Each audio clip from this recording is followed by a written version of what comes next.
할렐루야. 오늘 보실 하나님 말씀은 열왕기상 11장 1절에서 13절 말씀입니다. 구약 성경 열왕기상 11장 1절에서 13절 말씀을 제가 봉독해 드리겠습니다. 솔로몬 왕이 바로의 딸 외에 이방의 많은 여인을 사랑하였으니 곧 모압과 암몬과 에돔과 시돈과 헷 여인이라. 여호와께서 일찍이 이 여러 백성에 대하여 이스라엘 자손에게 말씀하시기를 너희는 그들과 서로 통혼하지 말며 그들도 너희와 서로 통혼하게 하지 말라. 그들이 반드시 너희의 마음을 돌려 그들의 신들을 따르게 하리라 하셨으나 솔로몬이 그들을 사랑하였더라. 왕은 후궁이 700명이요 첩이 300명이라. 그의 여인들이 왕의 마음을 돌아서게 하였더라. 솔로몬의 나이가 많을 때에 그의 여인들이 그의 마음을 돌려 다른 신들을 따르게 하였으므로 왕의 마음이 그의 아버지 다윗의 마음과 같지 아니하여 그의 하나님 여호와 앞에 온전하지 못하였으니 이는 시돈과 사람의 여신 아스다롯을 따르고 암몬 사람의 가증한 밀곰을 따름이라. 솔로몬이 여호와의 눈앞에서 악을 행하여 그의 아버지 다윗이 여호와를 온전히 따름같이 따르지 아니하고 모압의 가증한 그모스를 위하여 예루살렘 앞 산에 산당을 지었고 또 암몬 자손의 가증한 모록을 위하여 그와 같이 하였으며 그가 또 그의 이방 여인들을 위하여 다 그와 같이 한지라. 그들이 자기의 신들에게 분향하며 제사하였더라. 솔로몬이 마음을 돌려 이스라엘 하나님 여호와를 떠나므로 여호와께서 그에게 진노하시니라. 여호와께서 일찍이 두 번이나 그에게 나타나시고 이 일에 대하여 명령하사 다른 신을 따르지 말라 하셨으나 그가 여호와의 명령을 지키지 않았으므로 여호와께서 솔로몬에게 말씀하시되 내게 이러한 일이 있었고 또 내가 내 언약과 내가 내게 명령한 법도를 지키지 아니하였으니 내가 반드시 이 나라를 내게서 빼앗아 내 신하에게 주리라. 그러나 내 아버지 다윗을 위하여 내 세대에는 이 일을 행하지 아니하고 내 아들의 손에서 빼앗으려니와 오직 내가 이 나라를 다시 빼앗지 아니하고 내 종 다윗과 내가 택한 예루살렘을 위하여 한 지파를 내 아들에게 주리라 하셨더라. 아멘.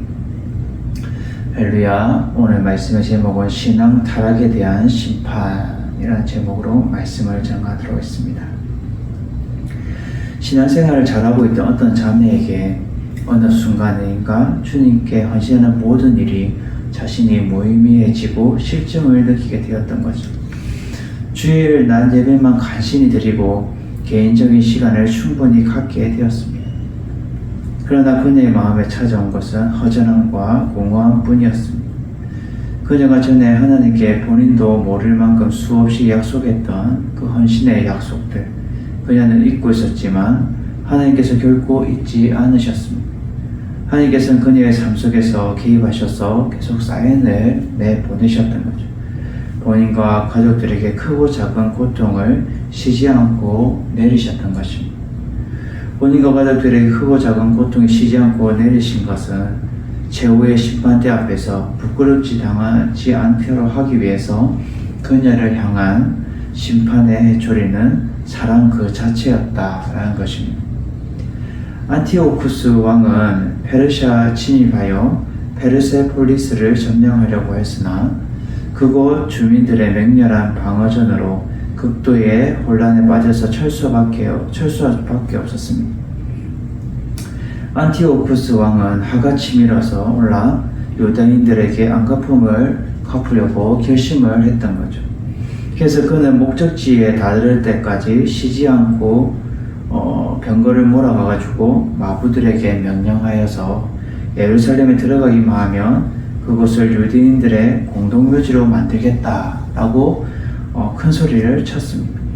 그러나 그는 말을 끝내기 무섭게 그 말을 하고 나서 그의 속에 이 내장이 뒤틀리고 격심한 복통이 일어나겠습니다. 그래도 그는 유대인들에게 불같이 화를 내고 폭언을 퍼부으면서 행군을 독촉했습니다. 그러다가 질주하는 병거에서 그는 결국 떨어지고 말았습니다. 그래서 그는 들것에 실려가는 신세가 되었는데 그의 몸은 썩어 들어가는 구더기가 들끓었습니다. 그는 제 몸에서 나는 악취를 견딜 수 없어하며 하나님께 복종하는 것은 옳은 일이다. 죽어야 할 인간이 하늘과 동등하다고 생각하는 것은 당치 않다라고 그는 신음하면서 말했습니다. 그리고 하나님께 예루살렘에게 자유를 주겠다고 맹세를 했습니다.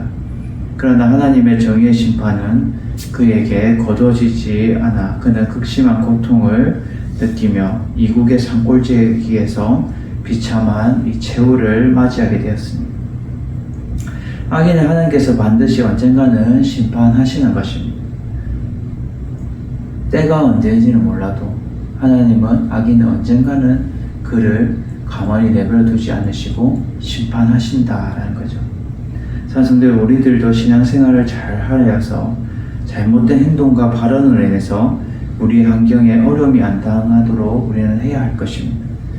오늘 본문을 통해서 신앙이 타락하게 되면 어떠한 행동과 결과가 나오는지 우리는 세 가지를 알아보고 다시 마음을 새롭게 다지는 여러분 되시기를 주님의 이름으로 축원을 드립니다. 첫째로 이 안목의 정력으로 통찰력과 지혜를 분별하는 것이 흐려지게 된다는 거죠. 오늘 본문 1절 3절 말씀을 제가 봉독하도록 하겠습니다. 솔로몬 왕이 바로의 딸 외에 이방의 많은 여인을 사랑하였으니 곧 모압과 암몬과 에돔과 시돈과 헷 여인이라. 여호와께서 일찍이 이 여러 백성에 대하여 이스라엘 자손에게 말씀하시기를 너희는 그들과 서로 통혼하지 말며 그들도 너희와 통혼하게 하지 말라. 그들이 반드시 너희의 마음을 돌려 그들의 신들을 따르게 하리라 하셨으나 솔로몬이 그들을 사랑하였더라. 왕의 후궁이 700명이요 첩이 300명이라. 그의 여인들이 왕의 마음을 돌아서게 하였더라. 아멘. 이 보르네오 섬의 네펜세스와 북미 대륙의 사레세니아라는 식물은 이 벌레를 잡아먹는 명수로 꼽힙니다. 이 네펜세스는 이 아름다운 꽃을 피워서 벌레를 이렇게 자기 쪽으로 유인을 하게 되죠. 그 꽃잎의 아름다움에 취한 벌레가 꽃잎에 끌려 들어가는 순간에 이 벌레의 목숨은 끝장이 나는 거죠. 특수한 소액을 내뿜어 벌레를 녹여버리는 것입니다. 이 사라세니아의 무기는 꽃이 아니라 이 잎이라는 점에서 네펜스와는 조금 다릅니다. 잎에서 단 꿀을 내뿜어서 벌레를 유인합니다. 그 꿀의 유혹에 말려들면 벌레는 결국 목숨을 건지지 못하는 것이죠. 이것이 안목의 정욕으로 사람들 또한 마찬가지다라는 것입니다. 어느 누구도 사람 사는 세상에 이러한 네펜세스와 사라세니아가 없다는 보장을 하지 못하는 거죠. 겉으로는 마냥 화려하고 또 풍기는 이 냄새는 더없이 향기롭지만 이웃을 절망과 죽음에 이르는 구렁텅이로 몰아넣는 이들이 얼마나 우리 주변에 많은지 모릅니다. 사랑성들 여러분, 우리들도 현재 살아가면서 눈으로 보고 짓는 죄를 멀리해야 하는 것입니다. 그냥 방관하게 되면 그 죄의 유혹에 우리도 모르게 빠져버리기 때문입니다. 오늘 본문 1절에 보면 솔로몬 왕이 바로의 딸 외에 이방의 많은 여인을 사랑하였으니 곧 모압과 암몬과 에돔과 시돈과 헷 여인이라. 여기서 이 바로의 딸은 솔로몬의 모든 아내들 중에서 정실에 속하였고 특별히 혈궁을 건축하기도 합니다. 이러한 바로의 딸은 솔로몬을 타락하게 만든 다른 이방인 여인들과는 구별하고 있는 것이죠. 이방의 많은 여인들을 사랑하였으니 라고 말하고 있는데 이 사랑하였으니는 강한 집착을 가진 사랑을 말하면서 그 대상을 소유하거나 그 곁에 있고자 하는 강한 열망을 표현하고 있는 것입니다. 이 솔로몬이 이방 여인들을 외교적으로 단순히 정력적으로 취한 것이 아니라 안목의 정욕으로 적극적으로 탐하였음을 보여주는 거죠. 2절에 보면 여호와께서 일찍이 이 여러 백성에 대하여 이스라엘 자손에게 말씀하시기를 너희는 그들과 서로 통혼하지 말며 그들도 너희와 서로 통혼하게 하지 말라. 그들이 반드시 너희의 마음을 돌려 그들의 신들을 따르게 하리라 하셨으나 솔로몬이 그들을 사랑하였더라. 아멘. 이 말씀은 출애굽한 이스라엘이 마침내 이 가나안 점령을 목전에 두고 있었을 때 하나님께서 모세에게 통하여 일러주신 말씀입니다. 너희는 그들과 서로 통혼하지 말며 그들도 너희와 서로 통혼하게 하지 말라. 여기서 통하다는 것은 단순한 교제가 아니라 결혼을 통해 깊은 유대관계를 맺는 것을 말하는 것이죠. 가나안 족속들과 자혼을 엄격히 금지시켰던 것은 여호와의 이 신앙이 변질되기 때문에 금지시켰기 때문입니다. 솔로몬 이러한 율법의 명령과 정신을 무시하고 가나안 족속을 비롯한 이방의 많은 여인들과 결혼한 것은 국력 강화의 미명하에 하나님께 이 범죄가 되었던 것이죠. 솔로몬이 그들을 사랑하였더라 라고 말하는 것은 강렬한 감정적인 애착의 상태로 인하여 이방 여인들과 애정 탐닉을 했음을 말해주고 있는 거죠. 결국 솔로몬은 안목의 정욕으로 이 지혜로운 통찰력과 분별력이 흐려지게 된 것입니다. 3절에 보면 왕은 후궁이 700명이요 첩이 300명이라 그의 여인들이 왕의 마음을 돌아서게 하였더라 라고 말씀하듯이 고대 왕들에게는 이 첩의 숫자가 많다는 것은 부와 권세를 과시하는 것이었습니다. 이 솔로몬의 부와 영예가 더해감에 따라 그의 아내들의 수가 늘어갔던 거죠. 그의 여인들이 왕의 마음을 돌아서게 하였더라. 결국 솔로몬이 많은 이방 여인들을 왕비로 맞아들임을 통하여서 그 여인들이 각자 자기 민족의 우상들을 가지고 와서 숭배를 하였던 것입니다. 이러한 왕비들은 솔로몬에게도 숭배 권유를 했을 때에 그러한 신들의 숭배를 허용해줬고 이 이방들의 신들을 위해 산당까지 또 지어주게 되었습니다. 결국 안목의 정력으로 이 솔로몬이 통찰력과 분별하는 지혜가 흐려지게 됨으로 인하여서 하나님께 죄를 짓게 되고 심판을 면할 수 없게 되는 이 결과를 초래하게 된다. 사랑하는 성도 여러분, 우리들도 살아가면서 하나님보다 더 사랑하는 것이 분명히 나에게 있다면 멀리해야 하는 것입니다. 멀리해야 하는 것입니다. 사랑하는 것들이 우리의 통찰력과 분별한 지혜를 흐리게 하기 때문입니다. 늘 하나님을 우리는 먼저 사랑할 수 있는 여러분 되시기를 주님의 이름으로 축원해 드립니다. 두 번째로 하나님의 눈은 죄악을 판단하는 표준의 기준이 되어져야 됩니다. 오늘 본문 4절에서 6절 말씀을 제가 봉독하도록 하겠습니다. 솔로몬의 나이가 많을 때에 그 여인들이 그의 마음을 돌려 다른 신들을 따르게 하였으므로 왕의 마음이 그의 아버지 다윗의 마음과 같지 아니하여 그의 하나님 여호와 앞에 온전하지 못하였으니 이는 시돈 사람의 여신 아스다롯을 따르고 암몬 사람의 가증한 밀곰을 따릅니다. 솔로몬이 여호와의 눈앞에서 악을 행하여 그의 아버지 다윗이 여호와를 온전히 따른 같이 따르지 아니하고. 아멘. 탈무드에 나오는 이야기입니다. 한 납비가 로마에서 이 벽에 붙은 포고문을 보았습니다. 그 포고문에는 이 항우가 값진 장신구를 잃었다. 30일 이내 그것을 가져온 자에는 후한 이 상을 내릴 것이다. 그러나 그 후에 그것을 가지고 있는 자가 발견되면 사형에 처하겠다. 라는 이 포고문이 붙이는 거죠. 우연히 이 장신구를 발견한 이 납비는 31일째에 왕궁에 들어가서 항우 앞에 내놓았습니다. 항우가 납비에게 아니 30일 지나서 가져오면 어떤 봉변을 이는 당하게 됐는지 알고 있었느냐고 묻자 이 납비는 대답했습니다. 제가 만일 이 장신구를 30일 이내에 가져왔다면 사람들은 제가 당신을 두려워해서 돌려드렸을 거라고 생각하겠지요. 근데 굳이 오늘까지 제가 기다린 것은 제가 두려워하는 분은 당신이 아니라 하나님임을 사람들에게 알리고 싶었기 때문입니다. 라고 말을 했답니다. 만일 랍비가 왕후의 그 위험에 고개를 숙였다면 후한 상을 받았을 것입니다.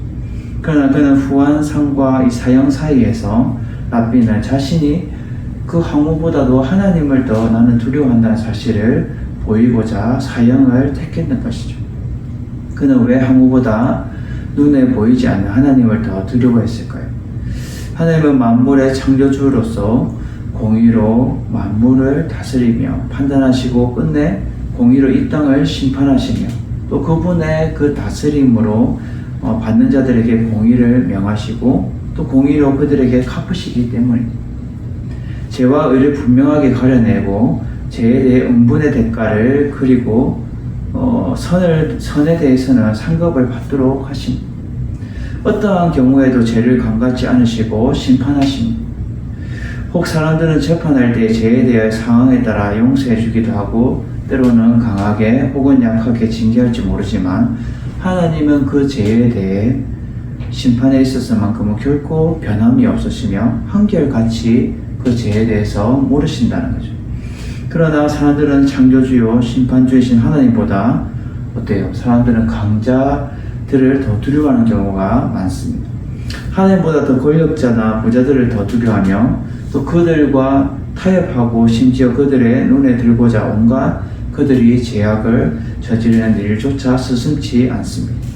하지만 세상 사람들이 그토록 두려워하는 인간은 제 아무리 권력이 높아도 결국 잠시 있다가 사라질 이 안개와 같은 존재일 뿐이며 또한 우리를 핍박해도 잠시뿐이지만 하나님은 영원히 이 함께 하여야 하기 때문입니다.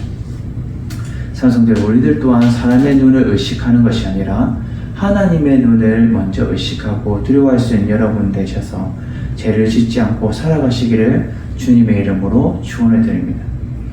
오늘 본문 4절에 보면 솔로몬 나이가 많을 때에 그의 여인들이 그의 마음을 돌려 다른 신들을 따르게 하였으므로 왕의 마음이 그의 아버지 다윗의 마음과 같지 아니하여 그의 하나님 여호와 앞에 온전하지 못하였으니, 여기 솔로몬의 나이가 많을 때에는 한 60세 정도이며 무기력하고 판단력 쇠퇴할 때를 말하는 것입니다.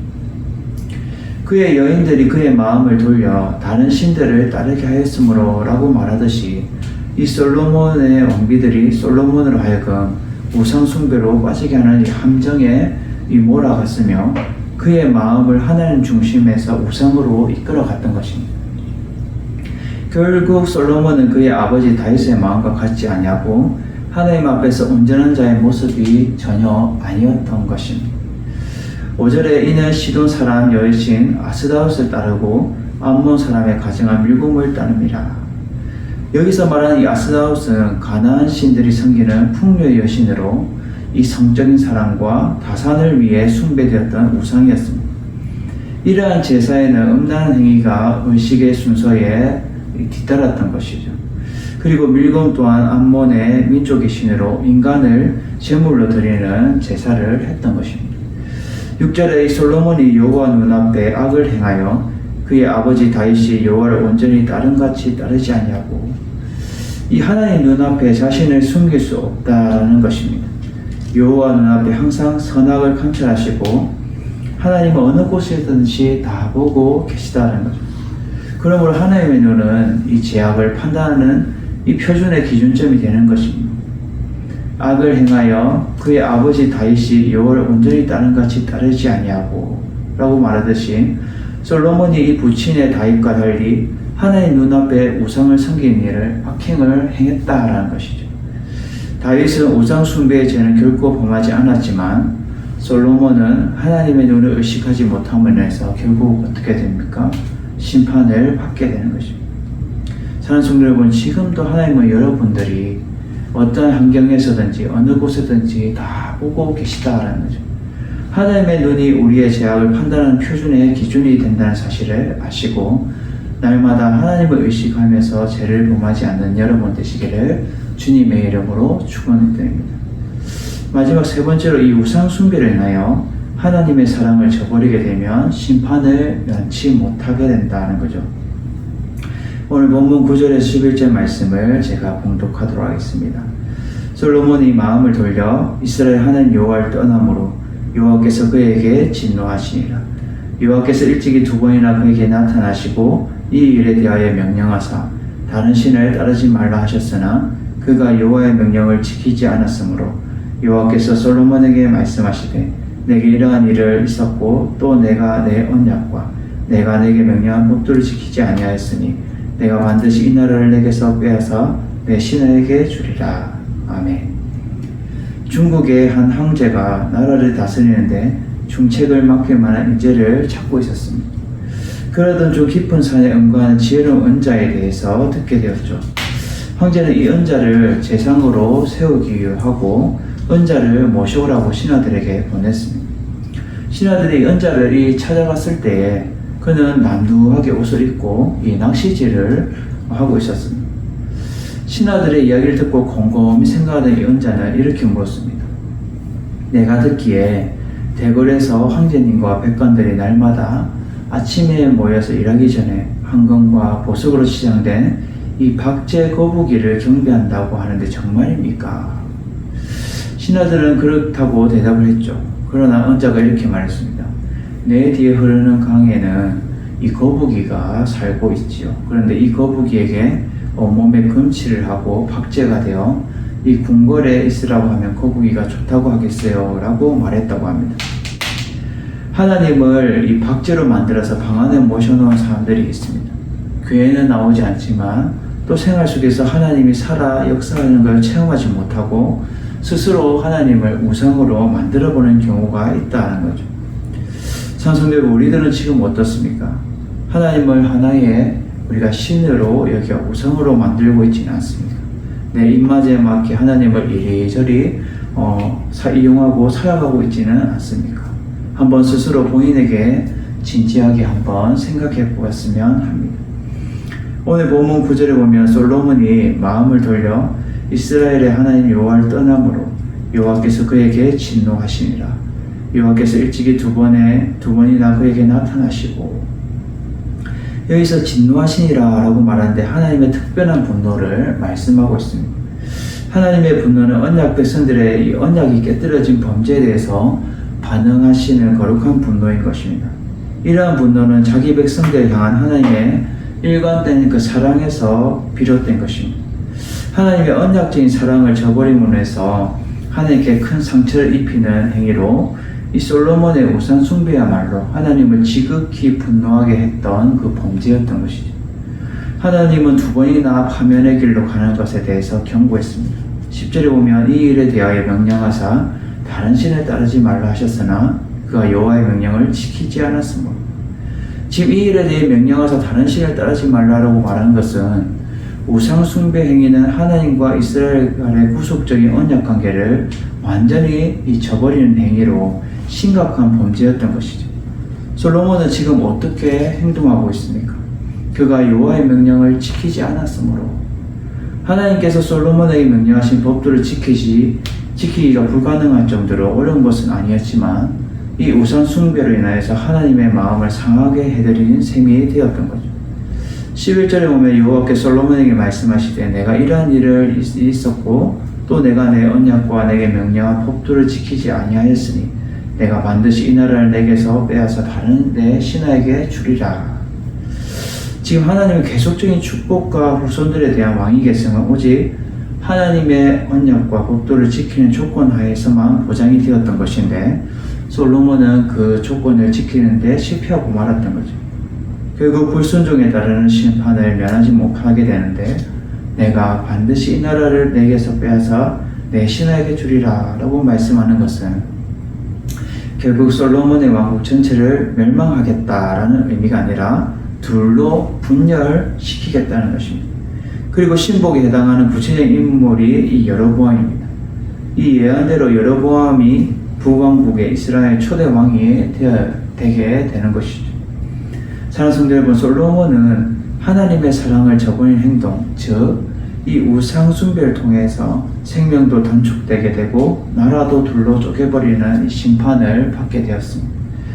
우리도 하나님의 사랑을 저버리지 말고 하나님을 더욱더 의지하는 자들이 되어야 한다라는 거죠. 사랑하는 성도 여러분, 오늘 우리에게 주는 메시지는 이 신앙이 타락하게 되면 안목의 정력으로 통찰력과 분별의 지혜가 흐려지게 됩니다. 그리고 하나님의 눈은 지금도 죄악을 판단하는 기준이 되며 하나님의 이 사랑을 저버리게 되면 심판을 받게 된다라는 것을 말해주고 있습니다. 우리들이 살아가면서 신앙생활 잘하고 또 신앙에서 우리가 타락하게 되면 결국 하나님의 심판을 면하기 어렵다는 것을 보여주고 있는 거죠. 그래서 신앙생활을 잘해야 하는 겁니다. 날마다 하나님을 의지하는 여러분 되셔서 신앙생활 잘해서 그 심판에서 면하는 여러분 되시기를 주님의 이름으로 축원을 드립니다.